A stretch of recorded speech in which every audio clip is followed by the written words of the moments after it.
Hello everyone, welcome back to the channel. Today, we're diving into a case that shook an entire community and left investigators chasing fragments of truth through layers of lies. This is the story of a murder scene that refused to stay silent, a scene that told its own story through the traces left behind. This is Tracing the Evidence, what the crime scene revealed. It began on a quiet morning in late autumn. A small town nestled between the hills was just waking up when the call came in.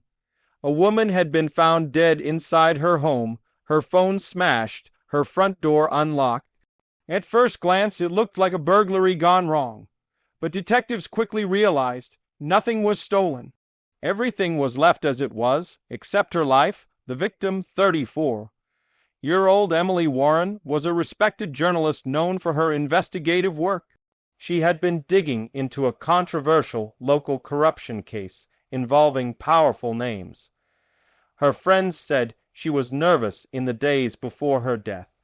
She mentioned feeling followed and once even told a coworker, "If anything happens to me, it's not random." Those words would soon haunt everyone who heard them. The investigators entered the house cautiously.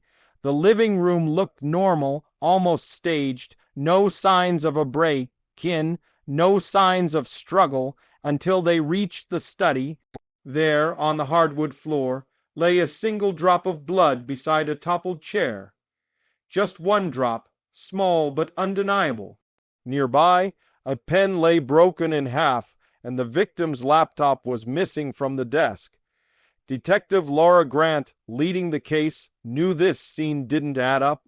The blood wasn't the victim's type.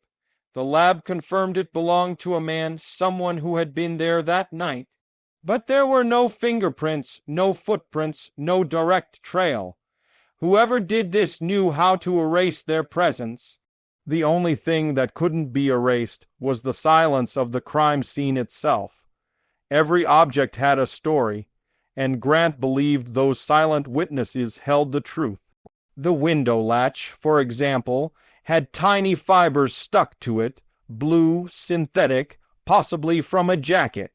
The coffee mug on the table had traces of 2 sets of lips.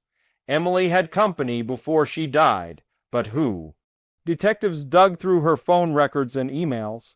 In the days before her death, Emily had exchanged several encrypted messages with an unknown contact saved as R. The messages were cryptic, phrases like "it's bigger than we thought," and "meet me after midnight, no one else can know." That was the last message sent before she died. The autopsy revealed something chilling. Emily hadn't been shot or stabbed. She had been suffocated.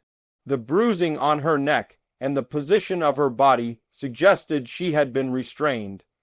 The killer was calm, deliberate, and experienced. They left almost no trace. In the corner of the study, forensic teams found faint boot prints under the dust. Size 11, military pattern. No ordinary shoes, but tactical ones, the kind used by private security or law enforcement. When investigators searched her files, they discovered Emily had been looking into a series of illegal land deals connected to a private security firm. That was the first real lead. Grant followed that lead relentlessly. She learned that Emily had met with one of the firm's former employees a week before her death. His name was Ryan Cole. He'd been fired for leaking internal documents. When detectives visited him, he denied knowing Emily personally, but his nervousness gave him away. He kept glancing at his hands that had a small cut healing near the thumb, just where blood might have been drawn from that single drop at the scene. The lab confirmed it. The blood belonged to Ryan Cole, but when police went to arrest him, he was gone. His apartment was abandoned, his car left behind. It was as if he had vanished overnight.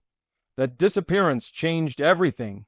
Now it wasn't just about who killed Emily, it was about what she had uncovered. In her office drawer, detectives found a hidden USB drive taped underneath. On it were documents, photos, and voice notes, evidence of her investigation. The files exposed a web of corruption involving land grabs, bribes, and violent cover-ups. A few of those names matched executives from the same security firm Ryan once worked for.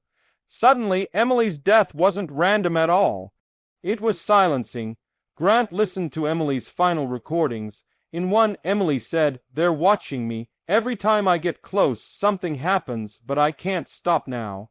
Her voice trembled, but she didn't sound afraid. She sounded determined. That determination may have cost her life. Meanwhile, the forensics team uncovered a second critical clue.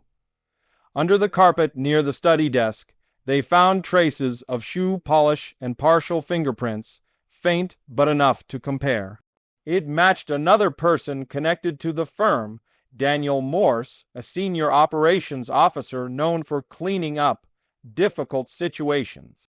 He had been in the area the night Emily was killed, according to traffic cameras, but when questioned, he said he was on a business errand. The pieces were starting to align. Ryan may have been the informant, while Daniel may have been the enforcer. But where were they now?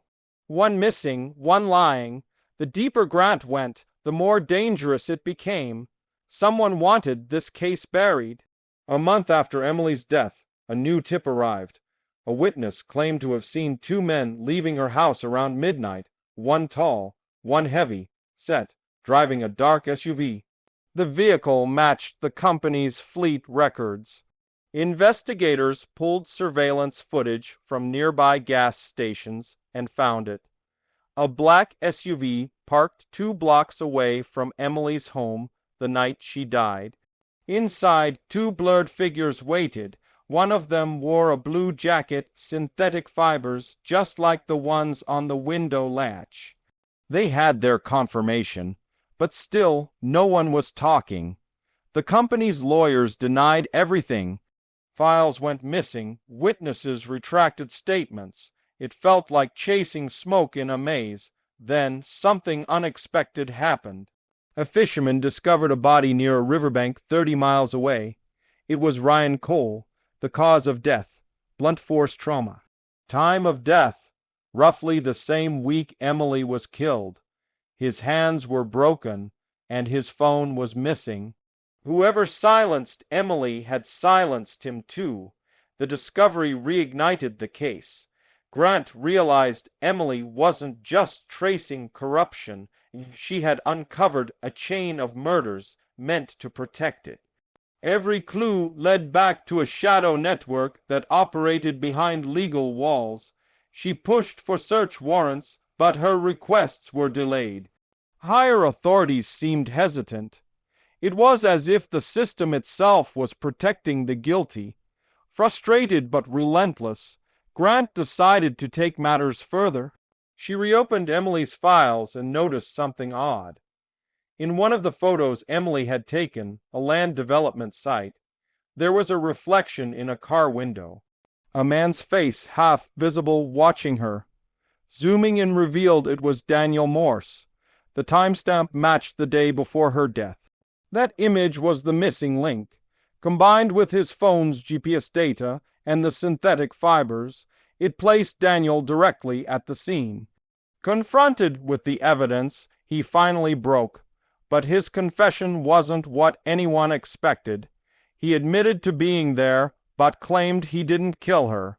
He said he was sent to recover sensitive material, her laptop. When he arrived, she was already dead. He panicked, grabbed the laptop, and fled.